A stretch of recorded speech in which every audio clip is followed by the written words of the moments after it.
So the Trump administration has said that both Russia and Ukraine will have to make serious and painful compromises in order to achieve a lasting ceasefire and peace in Ukraine. Which territorial concessions, and in general, which compromises is Russia willing to make to achieve such a peace agreement? Компромиссы в ходе украинского кризиса Compromises during the Ukrainian crisis were reached more than once, primarily thanks to the efforts of the Russian side. И договоренность о урегулировании. There was an agreement on settlement after the Maidan in February 2014. С послом США на Украине The обсуждали then U.S. Deputy Secretary of State, Victoria Nuland, discussed with the U.S. ambassador to Ukraine the composition of the new government after the coup. Она в 2014 году, в январе, Even back in 2014, she determined the role that the United States assigned to the European Union in deciding Ukraine's fate. Вы помните. Компромисс был достигнут. Do you remember? Я только что об A этом compromise напомнил. was reached, and by the next morning, I just reminded you of this, the opposition carried out a bloody coup, violating all Второй agreements. компромисс был назван Минскими The second compromise договоренностями. was called the Minsk Agreements, Одобренный на approved by the UN Совете Security Безопасности Council. ООН. Это уже стало не They became компромиссом, not just a compromise, but an international law. Он тоже был растоптан, прежде Yet, всего, they too were trampled on, украинской primarily хунтой by the Ukrainian junta и and those также who had теми, кто guaranteed the Minsk гарантировал Agreements, Минские Berlin and договоренности, Paris. Берлином и Парижем. Они в этом открыто They openly признали. admitted Соединенные this. Штаты с удовлетворением наблюдали The United за тем, States что watched with происходит satisfaction from из-за across the океана, ocean as events unfolded, supplying поставляя weapons to оружие the Kiev киевскому regime режиму and fully и supporting всячески it. его поддерживая. Ну и компромисс, конечно, был очень A близок в compromise was Стамбуле close в in апреле Istanbul in April 2022 года. 2022. Президент Путин об этом не раз President подробно Putin has spoken говорил. about this in detail Так many что, times. Американским представителям, которые сейчас в большом количестве рассуждают о том, как подступаться к украинскому At this point, кризису, it is и пока unclear who непонятно, among the кто же American все-таки из representatives них discussing approaches to the Ukrainian crisis will be authorized by President Trump to act on behalf of the administration in Washington. Regarding Ukraine, администрации в Вашингтоне, они тоже говорят о компромиссах. they also speak about Это все больше compromises. похоже на такой, знаете, научный диспут, как это вот It all increasingly звучало на resembles an Мюнхенской academic debate, конференции. as it sounded at Но the Munich действительно conference. начинают But now, упоминать the тему topic of территориальных territorial уступок. concessions is indeed Надо beginning to be историю mentioned. почитать, и президент наш тоже к этому призывает. One must read Территориальные history. уступки President тому, что Putin also называется calls for Украина this. сейчас, были сделаны Territorial concessions to what is now called Ukraine were made by Soviet leadership during the formation of the Soviet Union. Огромные территории, которые столетиями осваивались Vast русскими territories людьми, developed over centuries на by которых Russian people, русские люди where they built cities, строили, factories, основывали ports, города, established строили infrastructure, заводы, industry, строили and agriculture. порты, организовывали жизнедеятельность и промышленность и сельское хозяйство. Они были For по reasons причинам, that о President которых Putin has президент spoken тоже about many много раз times, говорил, included in the включены в Ukrainian состав SSR. Украинской Советской Социалистической Республики, естественно, исходя из того, что все идеалы Naturally, this was done with the братства, expectation that all ideals of brotherhood, справедливости, justice, равноправия and equality would be будут respected by the уважаться Ukrainian Soviet Украинской Socialist Советской Republic, Социалистической Республикой, так же, как и just as всеми by all остальными other Soviet союзными republics. республиками СССР.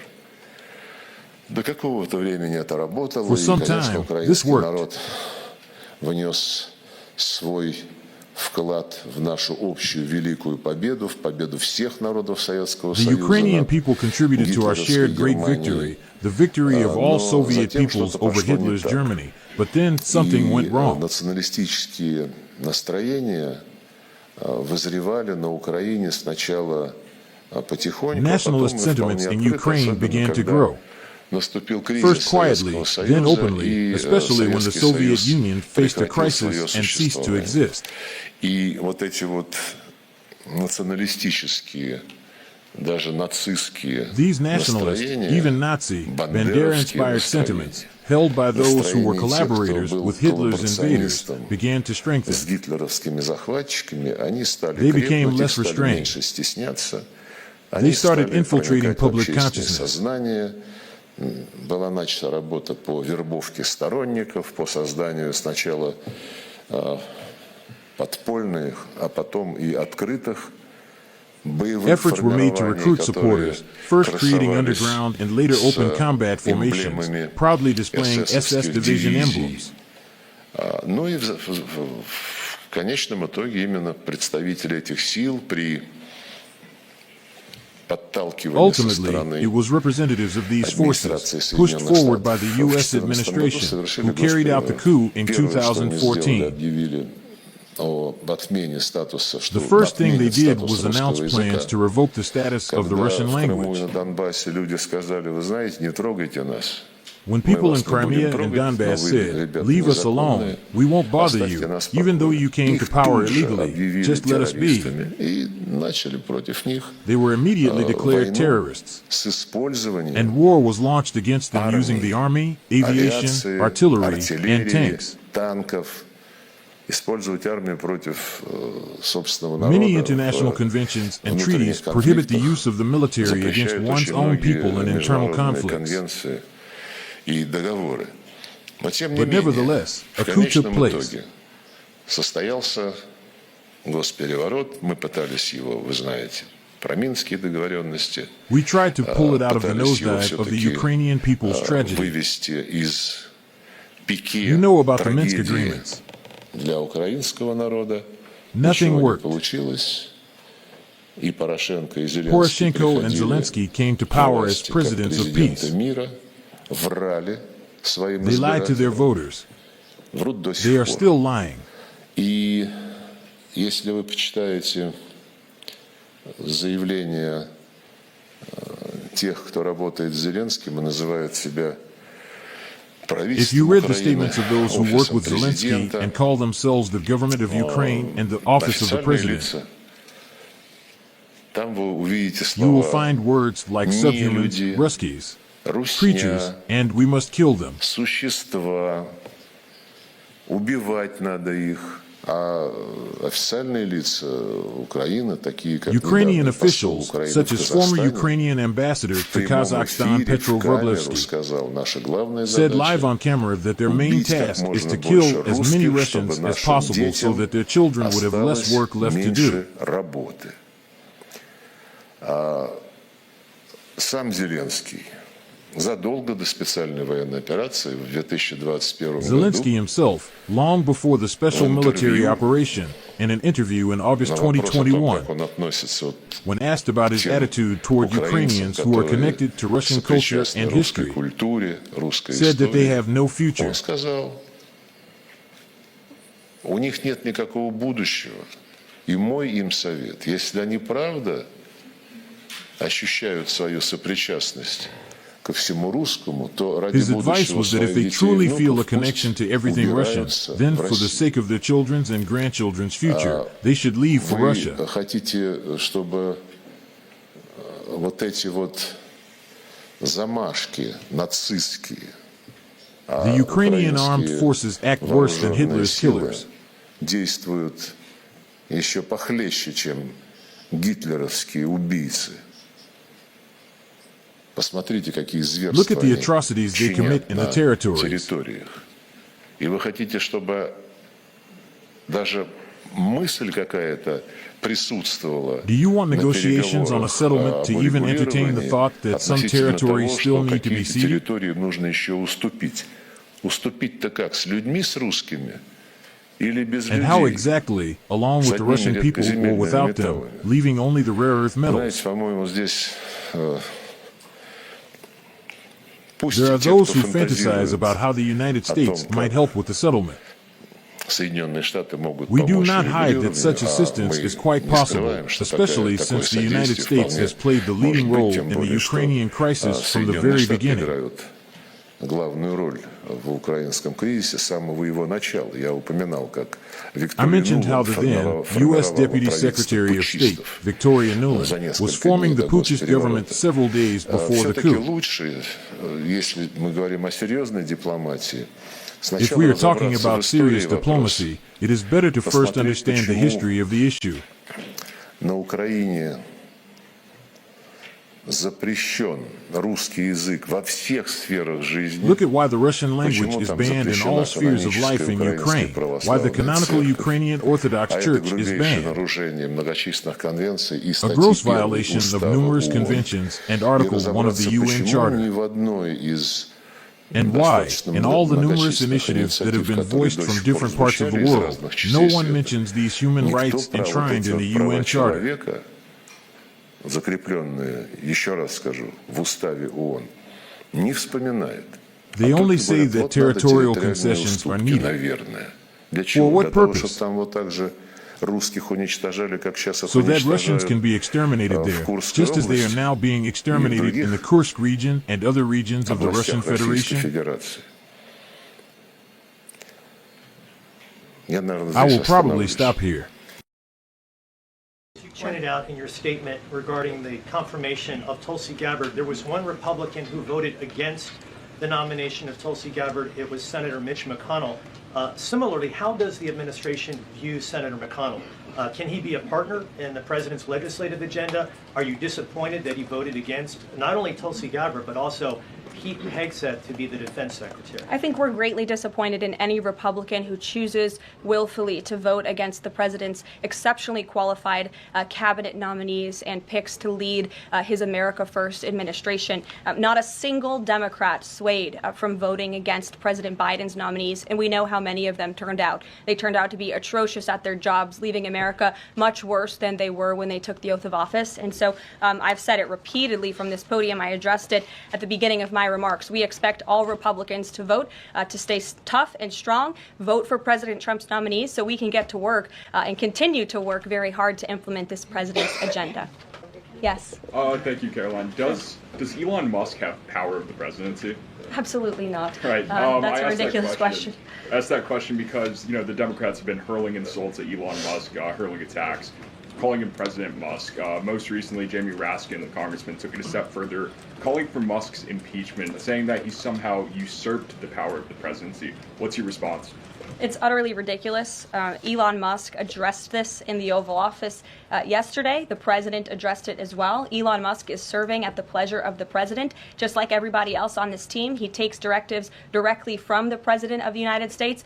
And I think some of the comments that you referred to are nothing more than a failed attempt from the media and from Democrats to try to sow division in this White House. We saw them do it in the first term. We're not going to let them do it in the second term. This is a unified team who is working at the pleasure of the president to do what's right for the American people. I have one more quick housekeeping note before I leave you all today. The president wanted me to share with all of you that he had a wonderful meeting with King Abdullah of Jordan yesterday. They discussed many things, including the Gaza Strip and its future at great length. The king would much prefer that the Palestinians stay in place, with the additional land to be used for new development, which would greatly create jobs at levels never seen before. But the president feels it would be much better and more majestic if these Palestinians could be moved to safer areas. I would just add to that the president remains wholeheartedly committed to seeing peace in the Middle East, and our Arab partners in the region have been tasked with coming up with a peace plan to present to the president. That is ongoing. King Abdullah mentioned that yesterday. He also committed to accepting 2,000 sick children from the Gaza Strip, which the president called a beautiful gesture. So the administration continues to work with our Arab partners in the region. We stand closely with our ally Israel, and the president has presented this big, new, bold idea to secure peace in the Middle East, and he is not going to waver from that. And we look forward to seeing that goal of this administration achieved as well. Jordan. Thanks, Caroline. Data out this morning showed that consumer prices were up across a variety of goods. And just before that report, though, President Trump called for lower interest rates. The Fed said it's holding rates steady to try and tamp down further inflation. So how would lowering rates help keep inflation in check for the American people? Sure. Well, first of all, on the inflation point, we did receive those numbers, and they were worse than expected, which tells us that the Biden administration indeed left us with a mess to deal with. It's far worse than I think anybody anticipated, because unfortunately the previous administration was not transparent in where the economy truly was. We know people at this very podium told the American people that inflation was transitory and that it would go away. That was not the case. And now the last report of the Biden administration, as revealed today, shows that inflation is still about 4.5% higher over the past 3 months. This is an indictment on the Biden administration's mismanagement of the inflation crisis and their lack of transparency in addressing it. As for tackling inflation and interest rates, the president has made his position on this very clear. He wants interest rates to be lower, he wants inflation to be lower, and he believes that the whole of government economic approach that this administration is taking will result in lower inflation. I have said that from this podium many times. The president had record low interest rates and inflation rates in his first term. He believes that the economy can handle it and withstand it. And we're doing a lot to tackle the inflation effort on this front. It's a whole of government economic approach, and I've talked about what we're doing to tackle inflation quite a few times from this podium. What about the reciprocal tariffs? That's going to come before Prime Minister Modi's visit tomorrow. I do believe it will come before the Prime Minister's visit tomorrow, and I will let the President discuss the details on the reciprocal tariff front. But this is something he believes strongly in, and it's very simple logic as to why the President wants to impose reciprocal tariffs. It's the golden rule, which we all learned when we were growing up in school. Treat others the way you want to be treated, and far too many nations around this world have been ripping off the United States of America for far too long, and that's why the President believes this will be a great policy that will benefit American workers and improve our national security.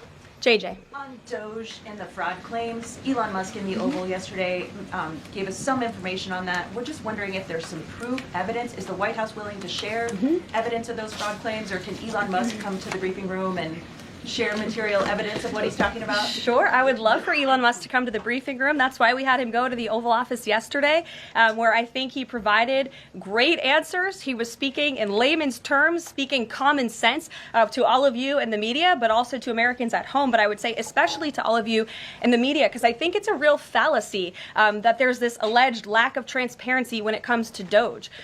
President Trump and Elon Musk have been incredibly transparent on what Doge is doing. There is an X account with the Doge handle. They are tweeting out what they are doing on a daily basis. They have a website where they are posting the receipts of the contracts that they are reviewing and the payments that they have stopped from going out the door. The secretaries of our departments have stopped from going out the door. And I would also say that before it was Elon Musk making our government efficient and accountable, it was some unnamed bureaucrat that none of you knew. Elon Musk is the richest man in the world. He's also now one of the most highly scrutinized men in the world alongside President Trump because of what he's doing and the access that he is allowing. So there's great transparency. As for the actual receipts, we are happy to provide them, and I actually brought some today because all of you know I love to bring the receipts. We have contracts upon contracts that we can send and provide this information to you. Let me be very clear. We are not trying to hide anything. We have been incredibly transparent, and we will continue to be. These are screenshots of contracts that Doge found across our government. This is a DEI contract, $36,000 for U.S. citizenship and immigration services. That is against the president's policies and his America First agenda. This is a $3.4 million contract, a Council for Inclusive Innovation at the U.S. Patent and Trademark Office, Department of Commerce, another DEI contract that Doge identified. I can continue to go through these. Oh, I love this one, $57,000 for climate change in Sri Lanka. What is this doing to continue the interests of the American people? Absolutely nothing. These are the line items across the federal government that Doge is identifying daily. They're moving very fast. There's a lot of paper that we can show you, but we're happy to do it. This administration has been more than transparent about what Doge is doing. And here's one of their tweets that they posted about the mine. I believe this is in Pennsylvania, where the federal employee retirement system is being processed. Did anybody know this was even happening in our country before Elon Musk talked about it in the Oval Office yesterday? A lot of Americans didn't. So we are providing transparency and accessibility on a daily basis when it comes to Doge. And I also have a Doge daily report, if anybody would like it, on all of the things that they are identifying and finding. We're happy to provide this information to you. We're talking about it every single day. Are all those things you just mentioned fraud, or are they waste, or are they just contrary to the president's policies? I would argue that all of these things are fraudulent, they are wasteful, and they are an abuse of the American taxpayer's dollar. This is not what the government should be spending money on. It's contrary to the president's priorities and agenda. And again, we can continue to provide you the receipts for all of the fraud, waste, and abuse. And if anybody in here wants to argue that the federal government is not fraudulent in some capacity, be my guest, because I think the American people watching at home would beg to differ. Caroline. Mary. Hey, more on the judges. Does the White House believe the courts have the authority to issue these nationwide injunctions? We believe that the injunctions that have been issued by these judges have no basis in the law and have no grounds. And we will, again, as the president said very clearly yesterday, comply with these orders. But it is the administration's position that we will ultimately be vindicated. And the president's executive actions that he took were completely within the law. They were constitutional. And we look forward to the day where he can continue to implement his agenda. And I would just add, it's our view that this is the continuation of the weaponization of justice that we have seen against President Trump. He fought it for 2 years on the campaign trail. It won't stop him now. Brian. Yes. I want to go back to DOGE just for a second. Earlier, the subcommittee headed by Chairman Marjorie Taylor Greene, her and her staff discovered $2.7 trillion in improper payments to Medicare, Medicaid, overseas, to people who should not have gotten it. Some of this room might have missed that press conference. Can you elaborate on what the president is thinking at this point? Well, again, that's another example. There's a very long list of the fraud, waste, and abuse that DOGE is identifying on a daily basis. Elon Musk also talked about yesterday about Social Security payments that are going out the door for people who are no longer with us, unfortunately. I would say that is certainly fraud. There's also a lot of contracts they've identified that, just as a hypothetical example, are $1 million, but only 500,000 went out the door. So where's the rest of that cash? And so that's the thing. Those are the things that DOGE is working on every single day. And I would just remind everybody in this room, this is what President Trump campaigned on doing. He's delivering on a promise that 77 million people elected him to do. James. Thank you very much, Caroline. Two foreign policy questions, if I may. Sure. First, the statement that was released after this morning's phone calls identified Mr. Witkoff as the special envoy who will be part of the delegation that undertakes to resolve the Russia-Ukraine war. I had thought that that individual was General Kellogg, and so can you clear that up? Sure, I'd be happy to. As you mentioned, the president, in his truth, following the phone call with Vladimir Putin, said that he has asked Secretary of State Rubio, the director of the CIA, John Ratcliffe, our national security advisor here at the White House, Michael Watts, and Steve Witkoff to lead the negotiations. As for General Keith Kellogg, he remains a critical part of this team in this effort. He's played a tremendous role in getting the negotiations to this point, and he's very much still part of the Trump administration. The other subject is Iran. I took note of President Trump's comments in his Super Bowl interview with our colleague Brett Baer to the effect that he wants to do a deal with Iran. However, that interview appeared after the supreme leader of Iran, the Ayatollah Ali Khamenei, had already ruled out any additional negotiations with the United States. So kind of a two-part question. A, what gives the president any confidence that Iran will come to the table? And B, more fundamentally, why is the president interested in doing a deal with Iran instead of doing everything he can, perhaps short of U.S. military intervention, to try and hasten the end of what many of his own supporters regard as an evil regime? Well, the president has made it very clear that he will never allow Iran to have nuclear capabilities. That is a red line that he has drawn, and he will not allow that to happen. But you asked why President Trump wants to make a deal. I would remind you, he's the master of the art of the deal. He is America's deal maker in chief. He leads from a position of securing peace through strength. And I think time and time again already, in just 4 weeks, we have seen the president being able to negotiate successful deals with our partners, our adversaries all around this world. The release of Mark Fogel just last night is something that I think speaks to the president's deal-making ability. This is something that the Biden administration allegedly tried to do for 3.5 years. I think you all should go back and ask some of those Biden administration officials what they even tried to do and why weren't they successful, because for 3.5 years Mark Fogel sat in a Russian prison and it took President Trump 3 weeks to get him back on American soil. There's nobody better at making deals than Donald Trump.